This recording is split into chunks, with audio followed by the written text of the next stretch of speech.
हरे कृष्णा। श्राद्ध हिंदू धर्म में किया जाने वाला एक कर्म है।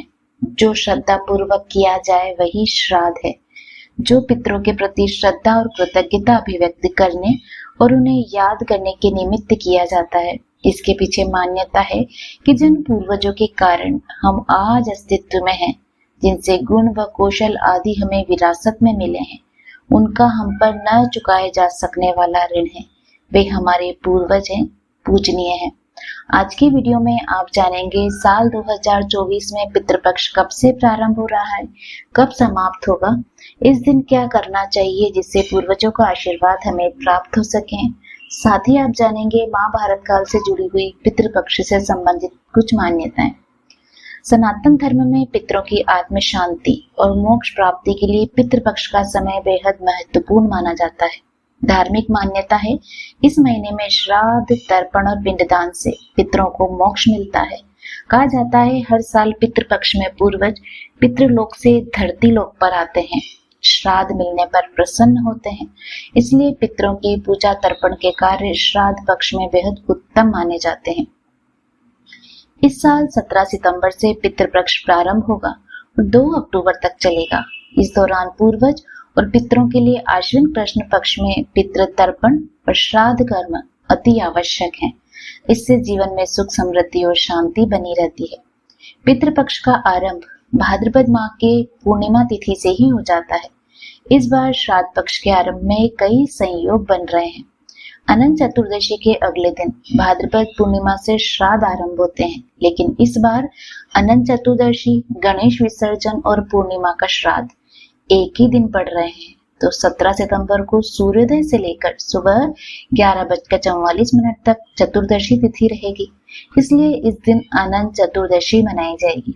वहीं 11:44 के बाद पूर्णिमा तिथि लग जाएगी और पूर्णिमा का श्राद्ध आरंभ हो जाएगा। 17 सितंबर को पूर्णिमा का श्राद्ध रहेगा सुबह 11:44 से लेकर 18 सितंबर को सुबह 8:04 तक, और 18 सितंबर का श्राद्ध रहेगा सुबह 8:04 से लेकर 19 सितंबर सुबह 4:19 तक। अब आप जानेंगे पितरों को प्रसन्न करने के लिए क्या किया जाना चाहिए, क्या नहीं। भारतीय धर्म ग्रंथों के अनुसार मनुष्य पर 3 प्रकार के ऋण प्रमुख माने गए हैं: पितृ ऋण, देव ऋण और ऋषि ऋण। इसमें पितृ ऋण सर्वोपरि है। पितृ ऋण में पिता के अतिरिक्त माता और वे सब बुजुर्ग सम्मिलित हैं, जिन्होंने हमें अपना जीवन धारण करने और उसका विकास करने में सहयोग दिया। पितृपक्ष में हिंदू लोग मन, कर्म और वाणी से संयम का जीवन जीते हैं। पितरों को स्मरण करके जल चढ़ाते हैं, निर्धनों और ब्राह्मणों को दान देते हैं। श्रद्धा पूर्वक तर्पण और पिंडदान करने से पितृ प्रसन्न होते हैं। श्राद्ध पक्ष में पंचबली कर्म अर्थात देव, पीपल, गाय, कुत्ते और कौवे को अन्न जल देने से पितृदेव प्रसन्न होते हैं। इसी के साथ चींटी और मछलियों को भी अन्न देना चाहिए।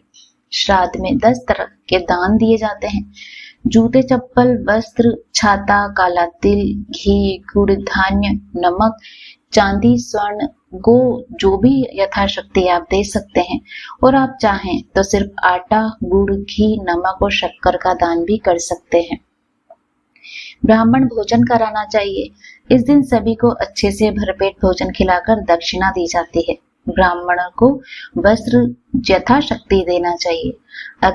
खासकर अगर जमाई, भांजा, मामा, गुरु, नाती को भी भोजन कराना चाहिए। पितृपक्ष के दौरान प्रतिदिन अपने द्वारा पितरों के निमित्त एक दीपक अवश्य प्रज्वलित करना चाहिए। अगर आप चाहें तो पीपल के पेड़ के पास दीपक जलाकर पितरों की मुक्ति हेतु प्रार्थना कर सकते हैं। पितृ सूक्त या गीता का पाठ करना चाहिए।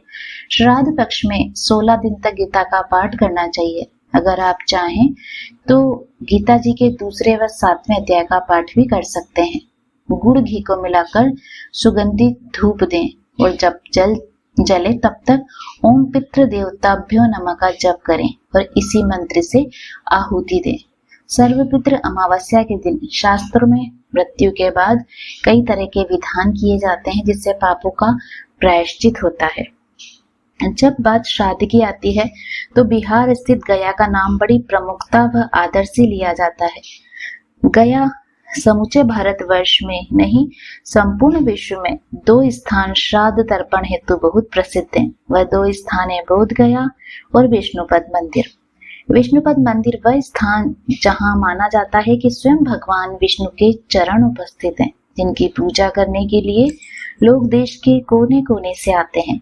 गया में जो दूसरा सबसे प्रमुख स्थान है जिसके लिए लोग दूर दूर से आते हैं, वह स्थान है एक नदी, उसका नाम है फल्गु नदी।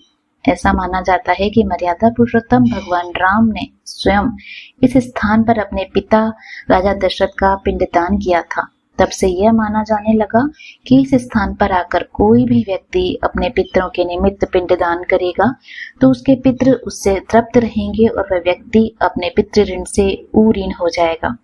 इस स्थान का नाम गया इसलिए रखा गया क्योंकि भगवान विष्णु ने यहीं की धरती पर असुर गयासुर का वध किया था। अब आप जानेंगे महाभारत काल से जुड़ी हुई कुछ मान्यताएं। गरुड़ पुराण में भीष्म पिता ने युधिष्ठिर के संवाद बताए हैं। महाभारत काल में भीष्म पिता ने युधिष्ठिर को पितृपक्ष में श्राद्ध और उसके महत्व को बताया था। भीष्म पिता ने बताया कि अत्रि मुनि ने सबसे पहले श्राद्ध के बारे में महर्षि निमि को ज्ञान दिया था। दरअसल अपने पुत्र की आकस्मिक मृत्यु से दुखी होकर निमि ऋषि ने पूर्वजों का आवाहन करना शुरू किया। इसके बाद पूर्वज उनके सामने प्रकट हुए। निमि, आपका पुत्र पहले ही पितृदेवों के बीच स्थान ले चुका है। चूंकि आपने अपने दिवंगत पुत्र की आत्मा को और पूजा करने का कार्य किया है, वह वैसा ही है जैसे आपने पितृयज्ञ किया था। उस समय से श्राद्ध को सनातन धर्म का महत्वपूर्ण अनुष्ठान माना जाता है। इसके बाद से महर्षि निमि ने भी श्राद्ध कर्म शुरू किए और उसके बाद से सारे ऋषि मुनियों ने श्राद्ध करना शुरू कर दिया। कुछ मान्यताएं यह भी बताती है कि युधिष्ठिर ने कौरव और पांडवों की ओर से युद्ध में मारे गए सैनिकों के अंतिम संस्कार के बाद उनका श्राद्ध किया था। अग्निदेव से संबंधित मान्यता है कि जब ऋषि मुनि देवताओं और पितरों को भोजन कर श्राद्ध में इतना अधिक भोजन कराने लगे तो उन्हें अजीर्ण हो गया।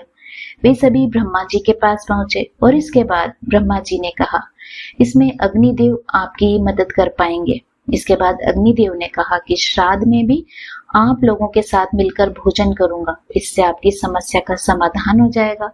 इसलिए हमेशा पितरों को भोजन कराने के लिए श्राद्ध का भोजन कंडे और अग्नि को चढ़ाया जाता है।